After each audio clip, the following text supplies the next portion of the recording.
Fixed rates have been quietly going up in the last few weeks, and very few seem to be talking about it. And I think that's because most don't know what's happening. After all, almost every news article that you read about is talking about how rates are expected to be coming down. And of those who do know fixed rates have been going up, only a small percentage understand why. Most would just think it's a temporary upward blip in a generally long-term downward trend. I think it's more important than that though, and if you have a mortgage, you're going to want to watch till the end. And I know, it's been a while since I've made a video. It's just how important this one is. Our experiences tend to shape how we view money and the world around us. Our history is full of examples where a majority of Canadians share a common experience that results in us collectively holding beliefs about money that we perceive to be true, but are more so truth adjacent. For example, prior to 2022, the wisdom that most Canadians held in common was that variable rates always outperformed fixed rates. And that's because for the young adult life of an entire generation, a period of about 40 years, that was, for the most part, true. Those that didn't understand the fundamentals behind why that was true, however, believed it to be a universal truth, something that was always going to be true, and not something that was true solely based on a specific set of circumstances. Of course, as we know looking back, guided by that misguided wisdom, during the pandemic, a majority of Canadians went variable at a time when almost everyone should have been going long and fixed. And as a result, many experienced a lot of financial pain in the rate hikes following the COVID-19 pandemic. And this is usually where I like to remind people that I got it right. You can watch my videos from back then predicting the 2022 rate increases, and close to 100% of my clients ended up locking in those historically low mortgage rates, compared to the more than 65% of Canadians that went variable. We saved a lot of people, and I'm proud of that. Although I wish that these videos had been seen by a wider audience so that we could have saved more. Now, after all the rate hikes were over, we were left with two groups of people. The first group of people who believe rates are going to be coming down and that the risk that came with those variable rates was a freak one-time thing. Variable rates are the way to go. And then the second group of people who are so scarred by the stress and financial difficulty of having picked variable in the past, or having seen loved ones that had picked variable in the past, that they will likely be with fixed rates for the rest of their lives. They believe it's just not worth the instability. These two groups could not be more polar opposite. So which group is right? Well, here's something that will mess with your mind a little bit. There's people in both groups that are right, and people in both groups that are wrong. We're going to come back to that. Before we do though, let's add some context because, as I like to say, context is key. A lot of people believe that fixed rates and variable rates move in the same direction. Again, because for most of their lives, this has been true. But it's important to understand that while most economic forces tend to push fixed and variable rates up together or down together, the way in which fixed rates are determined and the way in which variable rates are determined are very, very different from each other. Variable mortgage rates, for instance, are usually a discount off of a bank's prime rate, like prime minus 0.8%, for instance. And a bank's prime rate is usually the same from bank to bank. In turn, those rates are based off of the Bank of Canada's key lending rate, which means that as the Bank of Canada's interest rate rises or falls, so too does the variable rate mortgage. You'll notice I said a whole lot of usually. What I just described is what most people expect to play out every single time the Bank of Canada changes their rate. Bank of Canada decreases its overnight lending rate, so banks decrease their prime rates, so my mortgage falls by the same rate. And that would be a reasonable thing to expect because that's typically what happens. It's an important thing to note though that middleman exists, the bank that's actually giving you the mortgage, because sometimes there are deviations. For instance, banks are responsible for setting their own prime rates, and no, not all banks have always had the same prime rate. So you might be getting the same discount off of your prime rate as your neighbor, prime minus 1%, but your prime rate might be higher, so the net effect is that you have a higher interest rate. Or more specifically, for the context of what we're talking about, just because the Bank of Canada decreases its overnight lending rate does not mean that the banks have to decrease their interest rates. For example, if you look back to December of 2008, the Bank of Canada had decreased their key interest rate by 0.75%, 0.75%. The banks, on the other hand, only decreased their interest rate by 0.5%, and pocketed the other quarter. So the end result for variable rate mortgage holders was that the interest rate only fell by 0.5%, even though the Bank of Canada's cut was larger. In 2015, we were close to seeing something similar. The Bank of Canada had decreased their rate by 0.25%, and at first it appeared that the banks weren't going to budge at all. It took a whole 7 days before the banks finally decided to pass on that rate cut.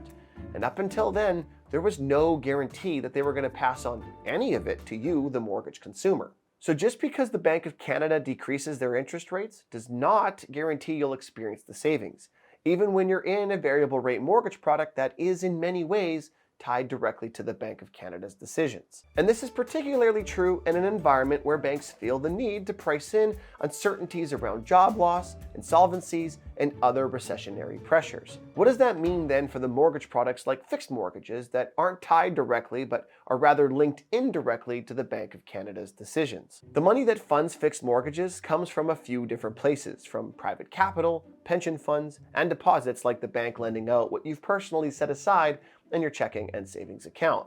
But the main source of funds, by a long shot, for all fixed mortgages in Canada is actually the bond market. Banks and mortgage lenders might scoop up $1 billion in bond money, cut it up into a bunch of different mortgages, do the due diligence and funding of those mortgages, and then repackage them all together as a new type of bond known as a mortgage-backed security, or throw them into a CDO, collateralized debt obligation. In doing that, they pay the cost of the original bond and any costs associated to originating and funding those into individual mortgages.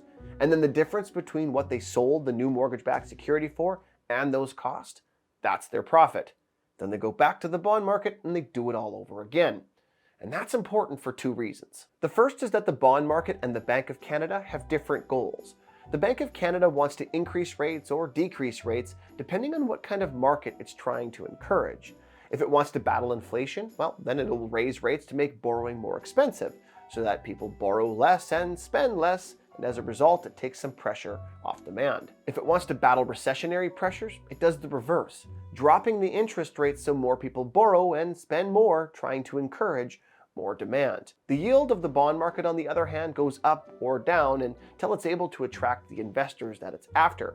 And to that point, it also means that the bond market tends to be more anticipatory in nature, in the sense that the investors are constantly trying to determine the value of these bonds as they relate to the direction of the overall economy. And that's why the bond market typically moves before the Bank of Canada, and usually in the same direction. The second thing we know about the bond market and its influence on mortgage rates is that historically a standard yield curve means that the longer we lock in a rate for, the higher the rate we would expect to pay. So a 2-year fixed is usually higher than a 1-year fixed, a 3-year fixed than a 2-year fixed, a 5-year higher than a 3-year, and so on. And intuitively, this would make a lot of sense because the longer we lock something in for, the more stability we're getting. We're effectively paying a premium for the stability that that longer term provides. Well, in the last 1 to 2 years, what we've had is the opposite of that, what's known as an inverted yield curve. What makes that interesting is that it means variable and shorter term fixed mortgage rates are actually higher than the longer term fixed rates. And this has only happened a few times in Canadian history. So the longer you lock something in for, the lower the rate that you would expect to get. This essentially happens because investors are predicting a strong recession. In fact, in all of the times the yield curve has been this inverted, it has always led to a recession. But just because something happens 100% of the time in the past doesn't necessarily mean it's guaranteed to happen in the future. But it's a pretty good indicator. And so on the mortgage side of things, instead of paying a premium for stability, when you go shorter terms in a market like this, you're actually paying a premium for the flexibility that comes with those shorter terms. Basically, you're betting rates are going to come down and you'll lock in later. In the last couple of months, though, there's been a shift, an inflection point, if you will. Variable rates have decreased in a meaningful way, while longer-term fixed rates have seen slight increases. The yield curve has, in effect, gone flat, which is why if you look at variable rates or 3, 4, or 5-year fixed terms, the difference between them isn't substantial anymore. So what can that tell us? Right now, there are a lot of different competing forces battling it out in our economy. We no doubt have recessionary pressures. Some economists have even gone so far as to say that without our record immigration, we were in a recession as early as 2 years ago. And truthfully, if you look at our GDP on a per capita basis, they're right.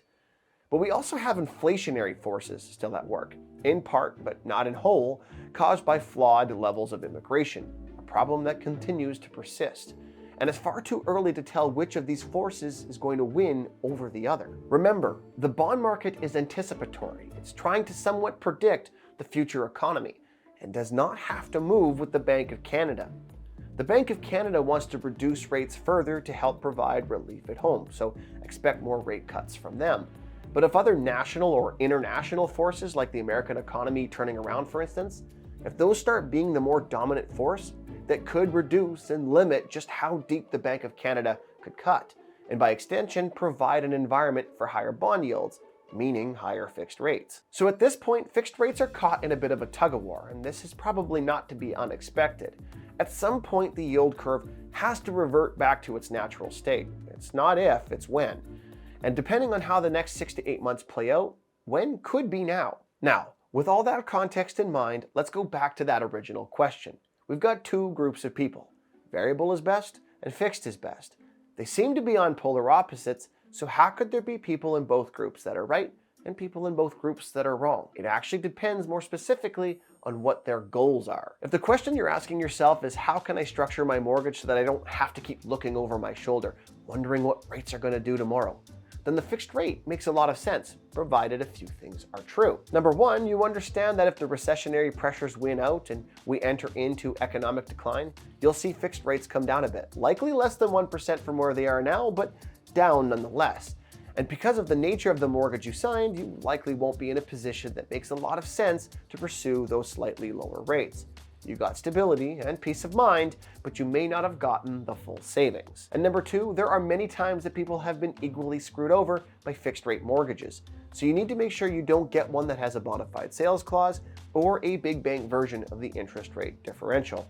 And I'm not going to cover that in more detail in this video because I've already got other videos on my channel that talk about that and walk through all of that at length. And of course, you can always reach out to me personally if you have questions on that. What if, however, the question you're asking yourself isn't based around stability, but rather you're in the other group and you're saying to yourself, I feel like I can ride out the instability a little bit longer to see if economic growth or economic decline becomes the new trend.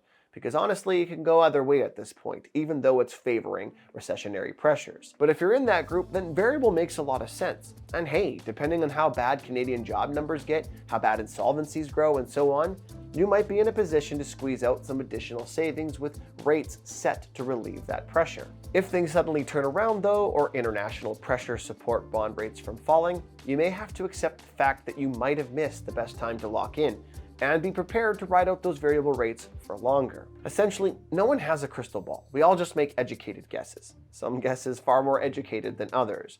But right now the market feels a bit more like roulette. What is the future really going to look like?